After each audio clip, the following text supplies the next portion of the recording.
First and foremost, if you're not sure whether or not we are in a crypto bull market right now, let me help you with your doubts. Yes, right now, as we speak, the crypto bull market is in full bloom. The only point of argument is exactly which phase we're in. I'd like to argue that right now what's happening is what happens every single time, and that is Bitcoin is picking back up the dominance. People are denying the bull market, which is why you don't see these crazy days just quite yet, combined with the fact that retail, your normal news, your old friend from baseball, I pressed the wrong button, just your average Joe, they're not talking about it yet, which is why, and that's again, like I always say, we're not in the phase yet where altcoins go plus 400% in a day all across the board on the crazier altcoins and plus like 30-40% on the top of the top. But we're seeing the starts of it all, yet Bitcoin is still king. Won't stay that way, and if you want to make money, Bitcoin is not the best way to do it. It's safest, most stable, but not the most amount of money will be made there. And I'd say Bitcoin, and this is my only opinion, is only good for two types of people.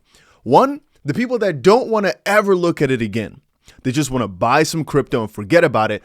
I'd say Bitcoin is a solid pick. Or if you already got a ton of money and you are more in this, like I often say, this phase of wealth preservation rather than wealth accumulation. So that basically means you've already got your money. You're not actively looking to make more. You're just trying to make sure what you've got lasts. Because inflation is a killer, guys. If you right now have got yourself $1 million, well, at some point, you're going broke again if you're not doing anything with it, depending, of course, on which country you're in. But to dive into what's going on, apparently, and I always laugh at this, the major asset managers know as well where the money lies. $4.5 trillion asset manager Fidelity just filed for an Ethereum spot ETF. We all know it's coming, but it's still nice to see these steps. And I'll tell you one more thing. If you are not sure whether an XRP, whether an all crypto ETF will be coming, I can tell you right now, I'm not a financial advisor, but in my own personal opinion, I think there's a 99% certainty that those will eventually come. We saw a little snippet and BlackRock denied, it's not here. But the point is, it's not here yet. Every single one of these asset managers will go where the demand is. If they notice their clients want a certain thing, they'll get it listed because they can make money on the fees. So whenever there's lots of demand, they'll go through the rigorous process with the SEC to get this thing out there. And we all know there's crazy amounts of money to be made over XRP, over an all crypto ETF is just a matter of time. On a little side tangent, this is something I think a lot of you guys might want to take a look at. We have said before that one of the best ways to make money in crypto as well is to try and predict the next cycle. We had a big DeFi run, we had a big metaverse run, we had a big GameFi run, and our guesses were that this time around it was going to be an AI-led run, meaning most coins that do exceedingly well would be based on AI in some way, shape, or form. At least I, as an investment firm, noticed just so much of this concept already. As everybody knows, AI is a buzzword, People like to be involved with that. But something interesting happened in AI. And the reason I'm sharing it with you is because of the implications that this will have. It'll change a lot on X, so Twitter basically. It'll change a lot on AI as a concept, and it changes a lot about my potential investment philosophy now that they're doing some crazy stuff. And perhaps if you're a fan of freedoms of speech, this might also matter to you. You can see two things in your face right now. One is a really interesting, but not something I'll cover today, a battle that Elon Musk is facing right now about freedom of speech. But the more important one you can see right here.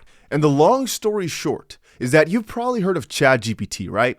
Well, the parent company, OpenAI, just fired their CEO. And I instantly started thinking, is this going to be like a Steve Jobs 2.0 where, the main man gets fired, but eventually he finds his way towards the top? We don't know because it just happened. But basically, from every angle, they have sent the ruckus through the AI realm. So basically, there's a little coup, at least that's what Brian Armstrong, the CEO of Coinbase, just said at OpenAI. And I really wonder how this is going to affect the crypto narratives and if we should change our investment thesis because of this. Again, if AI or the narrative about it changes, perhaps on an opposite side though, this makes it, could be, even more booming. It could actually be that this puts AI on the map even more. I'm not sure why I got that. But now you know that that's something interesting to look into at least, or take in the back of your head. That some crazy things are happening in AI. This is world news, by the way. This is headlines everywhere on the tech field, on the business field. Obviously, there are more important things. But again, if you're wondering why at the start of the video I said, hey, are you not sure about this crypto bull market stuff? Part of it has to do with what you're seeing right here. The next crypto bull market hasn't started. You'll know once it's here. And I keep telling you, people like this, Borrow's a nice guy, by the way, don't get it twisted. But for the most part, people like this are either tweeting this just for fun, for engagement, or they just don't know what they're talking about. Again, let's go back to the basics here. What do you consider a bull market? A bull market in every theory is continued higher highs and higher lows, right? A bullish trend, and that prolonged. And I'm grabbing something for you right now. This is the daily chart for Bitcoin. Nothing too special, right? Except for the 666 right there. Nothing too crazy, nothing too special. This is the monthly chart for Bitcoin. Oh, that looks pretty bullish. Okay, we're up 30% in a month. That's pretty insane. That's pretty bullish. This is the yearly chart for Bitcoin. We are up 120% in a year. Continued gains all throughout. Up and up and up, a little bit sideways, but up and up is the only direction that we're going.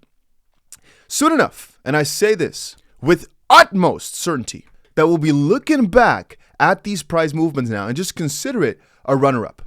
So again, in hindsight, right, if you take a look at Bitcoin's historical price performance, where did the bull market start?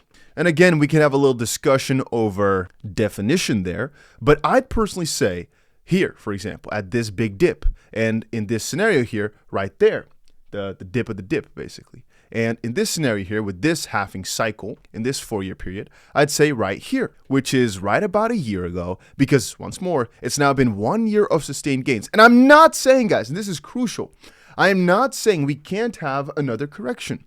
Even in this extremely bullish period here, you can see Bitcoin's price went up 500%-ish. And I consider that to be where the bull market started. But then it went down, and you might consider this a small little bear market, but it was only 250 days or so. And this was obviously during the whole COVID time.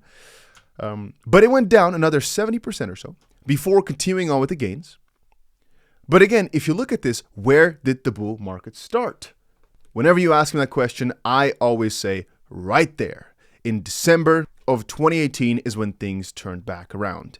And I'd say the only other answer you could give me is that it started March 2020 because the prices got very close to what they got to in 2018. But again, even looking back where the bull market start, I'd say you could say this pi cycle bottom right there, so at $150. This is all the way back in 2015 for Bitcoin. Or you could argue that it was here June of 2016 at $218. But those are basically the dips that ignited the run. And here again, and here, and so forth and so on. Anyway, my point being here, that this $15,000 point for Bitcoin, even though we can come close to it, I do not think it will be breached again. I've been advocating this and saying this for, I guess, the entire last year. I do not think it's going to be breached. I think it's up and up from here. And again, we can see some dips, but not below 15K, meaning that the bull market has started. And the thing is also, and this is so important, a lot of the signs are just the same, all right? For the most part, exactly what we're seeing now, had expected this. To explain it better, I have explained to you guys a lot of times how these bull run cycles work. And for over a year, I'd say over a year and a half, we've been explaining the exact scenario that we're seeing right now. Bitcoin taking back the dominance. Some altcoins already seeing some crazy gains, even though the majority of them are not. Yet the narrative is bullish, but most coins are not outperforming Bitcoin, yada, yada. We see a run up just before the halving cycle. Partially in Bitcoin dominance, partially, of course, in just across the board prices. You can see right now the bullish trend on Bitcoin's dominance, which again was what we expected. There's going to be some point where this turns back around though, and it could very well be that this around 55% point or so is going to be that moment, but it could of course take a significant amount of time before that is actually reached. And it could also be that it's going to be like previous runs like back in 2021-ish, something like that, where Bitcoin actually gets back to 70%. But I believe with the ease that people nowadays have with making tokens and the collective knowledge of crypto getting bigger and bigger, that more money stays in altcoins than previous runs. And because previous runs have happened, people know better as well that altcoins just do better than Bitcoin. And that the previous idea was always that 99% of altcoins will go 99% down. Right now, that narrative is also shifting where more altcoins have got longevity. And so I think dominance might not go as high as previous runs. But yeah, I'll talk about this a little bit more, but we've also got the wrong one open. I had to refresh real quick. We also got ourselves the FOMC minutes meeting in just a couple of days, I think 2 or 3 days from now. Also something to look forward to. I always watch that. Well, actually, I would say watch. Not even sure if you can. I always basically read the notes, whatever comes out. The meeting itself, not as interesting, probably. But whatever comes out is basically their future projections, and based on that, you can sometimes make some interesting trades. If you're in Canada, it might be interesting to take a look at these inflation rates, or if you're a Forex trader with the Canadian dollar, or US dollar for that matter, this might be something interesting. And it ended off by saying, the institutions are coming in hot. And right now we're in a phase where the price is most likely being suppressed by exactly those guys because they want to get their foot in the door better. If you told anybody a couple years ago that BlackRock and all these guys were getting in hard because of all the client demand, the price would have skyrocketed already. Or it's because the miners are selling. I should have actually checked that. I should check the miners selling pressure.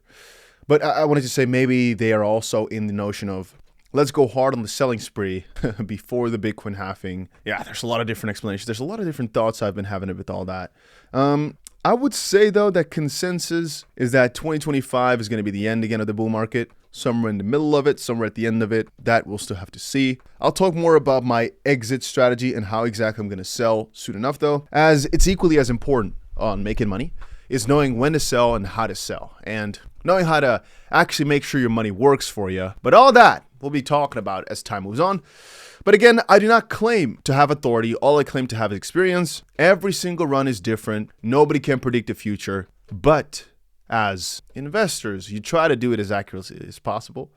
There we go. And just trying to make the most amount of money and impact and have as much fun as possible. Minus the fun part. I mean, investments can be fun. Losing all your money in a day sometimes is pretty nice. It makes you more awake than a cup of coffee, more awake than a ice bath, more awake than a little cold shower. Anyway, hope you enjoyed this little update. I'll catch you guys again tomorrow with another one, so see ya.